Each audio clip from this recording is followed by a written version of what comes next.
എനിക്കതിൽ അത്ഭുതം തോന്നില്ല. കാരണം തൃശൂർ കോർപ്പറേഷൻ മേയർ ഒരിക്കലും ഇടതുപക്ഷത്തോട് യാതൊരു കമ്മിറ്റ്മെന്റുള്ള ഒരു മേയറല്ല.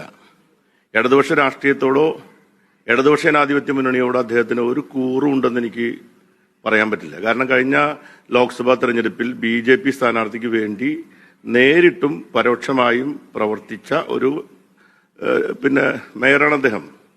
ഇടതുപക്ഷത്തിന്റെ ചെലവിൽ BJPക്ക് വേണ്ടി പ്രവർത്തിക്കുന്ന ഒരു മേയർ എന്ന് പറയാവുന്ന ഒരാള് തൃശൂർ മേയറാണ്. അപ്പൊ അങ്ങനെ ഒരാള് അടുത്തേക്ക് BJP സംസ്ഥാന പ്രസിഡന്റ് ചെല്ലുന്നു എന്ന് പറയുന്നതിൽ എനിക്കൊരു അത്ഭുതമില്ല. നാളെ ഇനി അദ്ദേഹം BJPയിൽ ആരായി മാറുന്നൊന്നും നമുക്ക് പറയാൻ പറ്റില്ല. ഏതായാലും അദ്ദേഹം ഇടതുപക്ഷ ജനാധിപത്യ മുന്നണിക്ക് വേണ്ടി പ്രവർത്തിച്ചിട്ടുള്ള ഒരാളല്ല. അങ്ങനെ പ്രവർത്തിക്കുന്ന ഒരാളാണെങ്കിൽ അദ്ദേഹം ചെയ്യേണ്ടിയിരുന്നത് കഴിഞ്ഞ ലോക്സഭാ ഇലക്ഷനിൽ ഇടതുപക്ഷ ജനാധിപത്യ മുന്നണിക്ക് വേണ്ടി പ്രവർത്തിക്കേണ്ടതായിരുന്നു. ഇടതുപക്ഷ ജനാധിപത്യ മുന്നണിയുടെ ഒരു വേദിയിൽ അദ്ദേഹം പ്രത്യക്ഷപ്പെട്ടില്ലെന്ന് മാത്രമല്ല, അന്നത്തെ NDA സ്ഥാനാർത്ഥിയെ എങ്ങനെയൊക്കെ ബൂസ്റ്റ് ചെയ്യിപ്പിക്കാമോ